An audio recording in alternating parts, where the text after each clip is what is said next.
Hey everybody, Mark Reactor here. Now, since I wasn't able to do a reaction for a full-length episode of Marvel's Agents of S.H.I.E.L.D., I decided to do a post-episode review.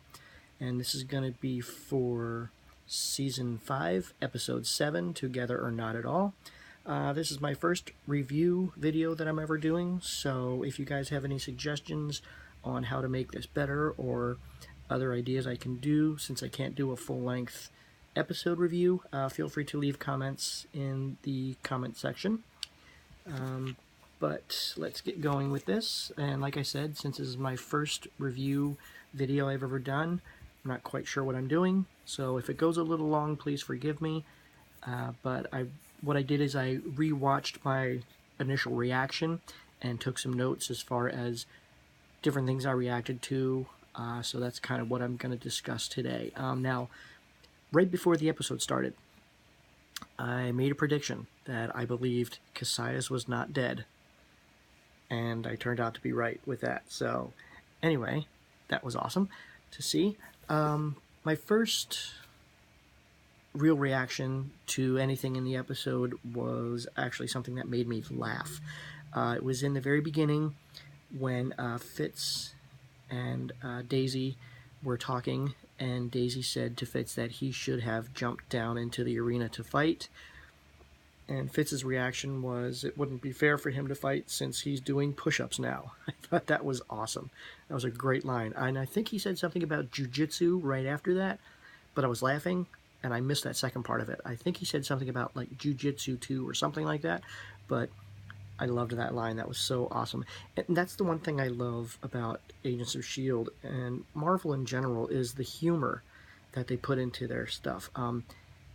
They don't really do it a lot. It's not like overkill with the humor. They sprinkle it in here and there, but I really like the humor that they use. It's not overkill. They just do it at just the right moments, just the right amount. But that gave me a good laugh. Now the next big reaction I had was kind of like an ew kind of reaction, and that was when Fitz was pulling the hearing inhibitor out of Gemma's ear. That was kind of gross and disgusting, but at the same time awesome because he finally got that out, so now she can move on from that. But also in that scene, what was awesome was Daisy standing guard and taking on that Kree while he was doing that.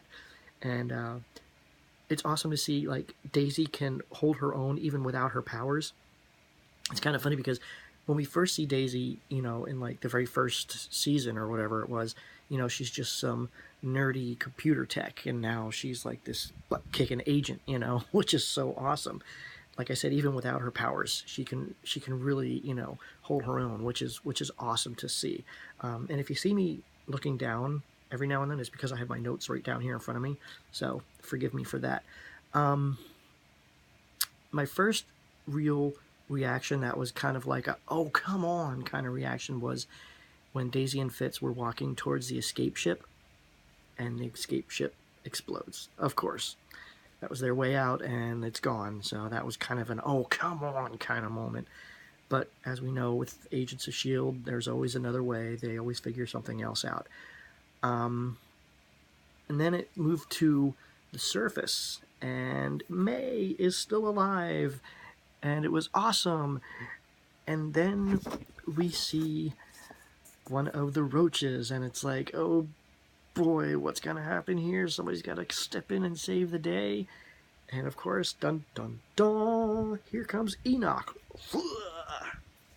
Kills the roach, saves the day, saves May, and then the gravity storm starts, and they both get clamped onto, and we're figuring out what's going on here. Is this a good thing? Is this a bad thing? We don't know yet. So we were waiting to see what was going to happen with that. In the meantime, we see the Kree warrior, Cassius' brother's Kree warrior guy, I forget his name. He's walking around looking for Daisy, and he comes across these two random people just walking down a hallway. And of course he grabs the guy, puts the knife to his throat and says, "Where's the destroyer?" The guy doesn't know, and next thing you know, there's blood squirts, and that was my first reaction of like, oh God. I believe my actual reaction to that was like this. Okay. So anyway, that was my little reenaction of my reaction to that scene, which I kind of thought was kind of strange because how are these two random people supposed to know where Daisy is, you know? And there was really no reason for him to kill that guy. So anyway, I just thought that was a little strange. But I guess maybe he did it as a way to kind of show the agents this is what happens, you know, to people who, you know, help you out or whatever. I don't know. Like just making a statement kind of thing, I guess. I don't know. And then it moved to the part where they were all talking, and then all of a sudden Flint just asks them, where's Tess? And as soon as he said that, my heart just broke. But they all keep talking, and then even more emphatically he asks them, where's Tess? And then they have to tell him, and that was just such a heartbreaking moment. That was so sad.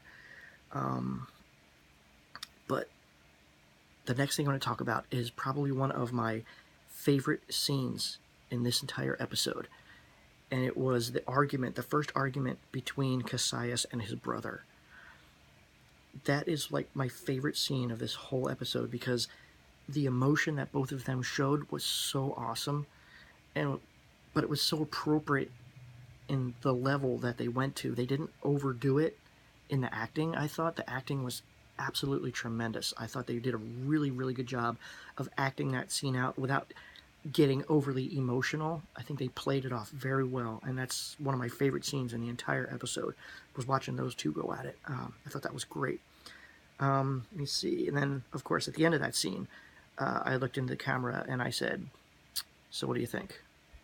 Is Cassius going to kill his brother? So maybe I have a little bit of Robin's gift. I don't know. We'll get more into Robin a little bit later. But the next part I thought was kind of interesting was they're walking and they find the pipes, and one of the pipes is hot. And Daisy mentions, is this the sauna level or something? And they're like, you know, we can really use a sauna right now. I thought that was great. But then Gemma says that it looks like it's a giant vivarium for humans. Now, I had no clue what that word meant. When she said that, I'm like, what the heck is a vivarium? So I Googled it. And it turns out that a vivarium, excuse me, a vivarium is an area usually enclosed for keeping and raising animals or plants for observation or research. So that whole scene makes a whole bunch of sense now that I know what that word means. And then, of course, they find the Gravitonium, which I thought was kind of cool. Now, for those of you who either don't know or don't remember what Gravitonium is, they referred to it in some previous seasons and stuff like that. So I put a link in the description box that explains what Gravitonium is. I actually had to look it up because I couldn't remember. So I put a link in there that explains what the Gravitonium is as far as the world of Agents of S.H.I.E.L.D. So if you want to know, check that out. Let's see, what else? Oh, and then right after that, Fitz gets shot, of course, and we're like, no! But it turns out that it's not life-threatening. Hopefully, which is a good thing. And then here comes Deke. Surprise, surprise, Deke is back. And, you know, they're all like, what are you doing back? And all that kind of stuff. But what I liked about the next part of that scene is when Mac goes over and starts talking to Flint. Just has a heart-to-heart, one-on-one with Flint, and I thought that was really cool. And that's what I love about Mac. I love how, you know, when the time needs it, he is tough. He's brutal. He can really, you know, save the day as far as his strength and stuff, but he's also very gentle, and his heart is so soft for people. He just loves people, and he loves to help people. And I just thought that was a really neat scene just to show his softer side, as we've seen many times in Agents of S.H.I.E.L.D., but I just thought that was a really neat moment between the two of them. And then goes from there to the gang's all back together and everybody's hugging Fitz and everything, and that was great. Mac goes back to get Flint. Flint's gone. What are you doing, Flint? What is going on here? But it turned out to be awesome because Flint used his powers to form that pointed stone and right in the eye of the Kree auctioneer dude or whatever, big guy, and he's down for the count. And my favorite part of that is when he goes over to the guy and he says, "That was for Tess." That was awesome. But one of the things I thought was interesting about that scene too is before he kills the Kree makes a mention that siding with Cassius, something about like it's good to join Cassius below. That's how he said it. And as soon as he said that line, it made me think back to Doctor Who and the Beast Below, which any avid Doctor Who fan knows is the star whale. So I thought that was kind of an interesting thing. It kind of reminded me of that. I don't think they were actually referencing that at all. It just made my mind think of that. Cassius below, the Beast Below. But the Beast Below was friendly. Cassius is not. So that's the big difference there. See, from there, it went to... when Daisy referred to Sonara and the other guy as Mr. and Mrs. Boba Fett, I lost it. I laughed so hard at that. I thought that was great. Then that moves into them using the gravity belts to go up the shaft. And of course, you know, they tell Deke that he's going last because they don't trust him. But of course, you know, guys, where this is going, if you're a Doctor Who fan, Gemma and Fitz are about to go up. Gemma grabs a gravity belt, and what does she say? Allons-y. Woo, Doctor Who. I thought that was awesome. I was waiting for somebody to say Geronimo next, which would have like totally flipped me out, but they didn't do it, but that would have been awesome. And let's see. And then, oh, of course, once they're all safe and sound, the wall breaks down, and next thing you know, Sonara gets her balls out and kills the Kree warrior, and he falls down flat. Now, at that point, I was like, is she secretly helping S.H.I.E.L.D.? Or does she just want the glory for herself and for Cassius? So I was kind of waiting to see how that whole thing was going to play out. And then we're back at the scene where everybody's talking, and Mac and Yo-Yo decide to stay with Flint, which I thought was awesome because that's like Mac really sticking to his word. You know, Mac told him, you know, I'm with you, I'm here for you, you know, I'm going to stick with you no matter what, you know, to really help you out. And I thought that was really cool. Mac keeping his word like that. And of course, Yo-Yo, you know, followed right along, staying with Mac, which I thought was really cool. I just hope it fares well for them. I hope nothing happens to Mac or Yo-Yo that's going to really disappoint the fans because they're such an awesome couple. I don't want to lose them. So, but then, of course, that moves into the next epic scene between Cassius and his brother. Goes back and forth, back and forth, back and forth, and next thing you know, Sonara has Cassius' brother distracted. Cassius comes up behind his brother and right in the back, stabs him in the back. Brother falls to the ground. Brother talks about him being someone who stabs his enemies in the back, and Cassius says, and in the front too. Right through the heart.